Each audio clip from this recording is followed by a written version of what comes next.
Sir, Sabarimala യുവതീ പ്രവേശം ഒരു കാലത്ത് സർക്കാർ നിലപാട് എന്ന് പറയുന്നത് ശബരിമലയിൽ യുവതികളെ കയറ്റും, അല്ലെങ്കിൽ ആ രീതിയിൽ ആരെയും വേർതിരിച്ച് കാണാൻ ഞങ്ങൾ നിൽക്കില്ല എന്നൊക്കെ പറഞ്ഞിരുന്ന ഒരു സർക്കാർ നിലപാടായിരുന്നു. കഴിഞ്ഞ ദിവസം മുതൽ പുറത്തുവരുന്ന വാർത്തകൾ ആ നിലപാടിന് നേർ വിപരീതമായി ഇതാ സർക്കാരിന്റെ പുതിയ നിലപാട് എന്നാണ്.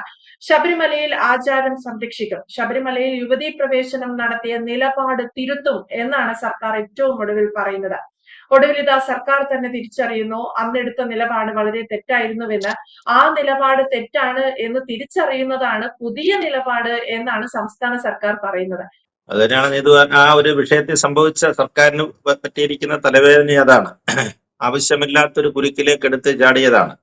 നവോത്ഥാനവും പുരോഗമനവും ഒക്കെ നടത്താൻ വേണ്ടി പോയതാണ്. അതിനുവേണ്ടി തൊട്ട് കളിച്ചത് ഹിന്ദുക്കളുടെ എന്നല്ല, സർവ്വമതസ്ഥരുടെ എന്ന് പറയാം. സർവ്വമതസ്ഥരുടെയും പ്രധാന ആരാധനാ കേന്ദ്രവും ഇന്ത്യയിലെ പ്രധാന ആരാധനാ കേന്ദ്രവും ശബരിമലയെ തൊട്ട് കളിക്കാൻ പോയി.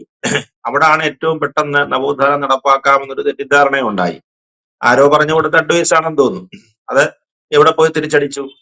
അത് പാർലമെന്റ് തെരഞ്ഞെടുപ്പിന്, പിന്നീട് നടന്ന പാർലമെന്റ് തെരഞ്ഞെടുപ്പിനെ ദോഷകരമായിട്ട് ബാധിച്ചു. അന്ന് മുതൽ സർക്കാരിന് തലവേദനയാണ്. ശബരിമലയിലെ ഓരോരോ വിഷയങ്ങളും അന്ന് മുതലേ ഈ 10 വർഷം ഭരിച്ച ഇടതുപക്ഷ സർക്കാരിന് സർവത്ര തലവേദനയായിട്ട് വന്നുകൊണ്ടിരിക്കുക. ഓരോരോ സംഭവങ്ങൾ നോക്കുക. ഇപ്പൊ തെരഞ്ഞെടുപ്പ് പടിവാതുക്കൽ വന്ന് നിൽക്കുകയാണ്. പടിവാതുക്കൽ വന്ന് നിൽക്കുമ്പോഴും ശബരിമല തന്നെ മറ്റൊരു വിഷയമായിട്ട് വരുന്നു. അത് കേരളത്തിലെ തെരഞ്ഞെടുപ്പുമായിട്ട് ബന്ധപ്പെട്ടല്ല എന്ന് സുപ്രീം കോടതിയിൽ ആ കേസ് വരുന്നത്. ഈ മാസം പരിഗണിക്കാൻ പോകുന്നത് അതിന്റെ പേരിലല്ല. പക്ഷെ ഈ പറഞ്ഞതുപോലെയാണ് സർക്കാരിന് പറ്റുന്ന ഓരോ അബദ്ധങ്ങളാണ്. ഇതിന്റെ ഡേറ്റുകളൊക്കെ കൃത്യമായിട്ട് തെരഞ്ഞെടുപ്പുമായിട്ടോ കേരളത്തിലെ സർക്കാരിന്റെ പ്രധാനപ്പെട്ട നിലനിൽപ്പുമായിട്ടോ ബന്ധപ്പെട്ട കാര്യങ്ങളെ ആശ്രയിച്ചാണ് വരുന്നത്. അതാണ് അതിന്റെ ഒരു വിധി വൈപരീത്യം എന്ന് പറയുന്നത്. നമ്മൾ ശ്രദ്ധിക്കേണ്ട ഒരു കാര്യം അത് തന്നെയാണ്. അപ്പൊ ഈ കേസ് ഇപ്പൊ ഇന്നാണ് കൊടുക്കേണ്ടത്. ഇന്ന് അവസാന ദിവസമാണ്. കേരള സർക്കാരിനോട് എഴുതി കൊടുക്കാൻ പറഞ്ഞിരിക്കുകയാണ്. എല്ലാ സർക്കാർ ഇപ്പൊ 64ഓളം പുനഃപരിശോധനാ ഹർജിയാണ് വരുന്നത്. ഇപ്പൊ ശബരിമല വിഷയം മാത്രമല്ല കോടതി പരിഗണിക്കാൻ പോകുന്നത്. ആദ്യം ചീഫ് ജസ്റ്റിസ് അധ്യക്ഷനായിട്ടുള്ള സൂര്യകാന്ത് അധ്യക്ഷനായിട്ടുള്ള ബെഞ്ച്, ഒരു 3-അംഗ ബെഞ്ചാണ് ഇത് പരിഗണിക്കുന്നത്. ഇത് വടക്കേ ഇന്ത്യയിലെ ക്ഷേത്രങ്ങളുമായിട്ട് ബന്ധപ്പെട്ടിട്ടുണ്ട്.